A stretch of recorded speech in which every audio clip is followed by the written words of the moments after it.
Please welcome to the stage, Maryanne Donnelly, everybody. Maryanne.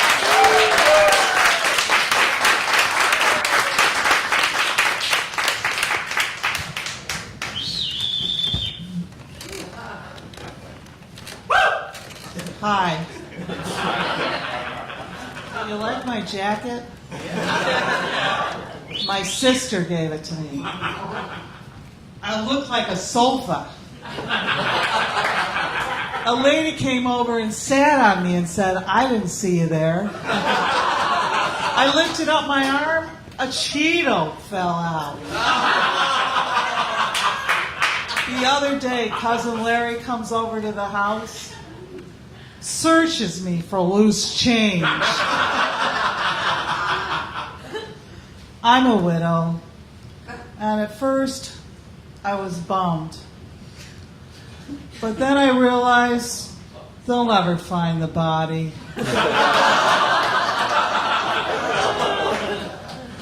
So recently I went on vacation, and some friends of mine suggested I go bike riding.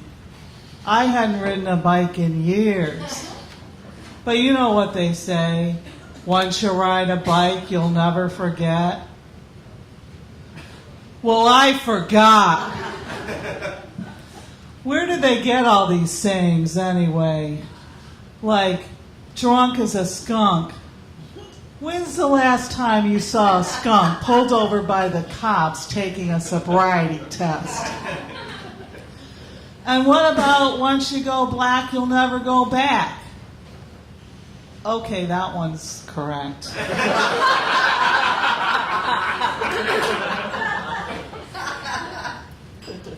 So recently I had foot surgery. And it's not the pain that you have from foot surgery. It's the watching non-stop reality TV. I have enough problems of my own without having to worry about Snooki. And when you're around the house a lot, you start noticing a few things about certain family members.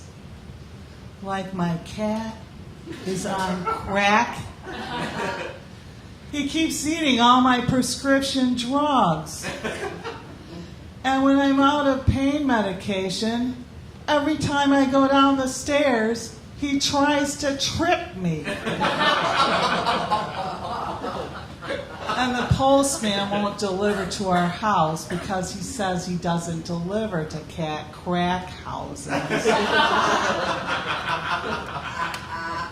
So recently I was listening to the radio, and this guy says, you know, if you want a good relationship, you should really look at dogs and how they relate to people.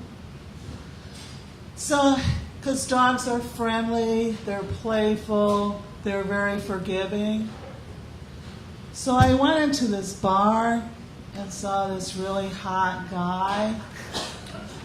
So I went over to him, sniffed his butt, humped his leg, and peed on his shoes. He slept with me and then put me in a cage and fed me milk bones. So I decided to be a state trooper, so I applied because I figured, to meet men.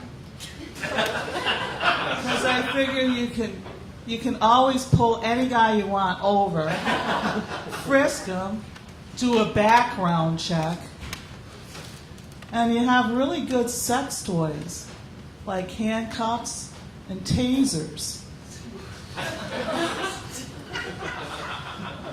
So, about a year ago, my sister gives me the responsibility of taking care of my parents' medication.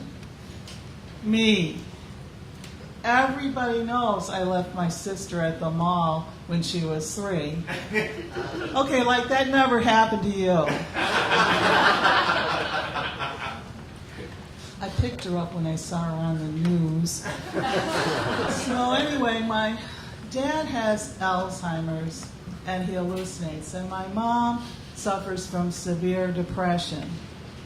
So whatever, I switched their medication. The next day I come to the house, Dad is convinced I'm his buddy Carl from the war.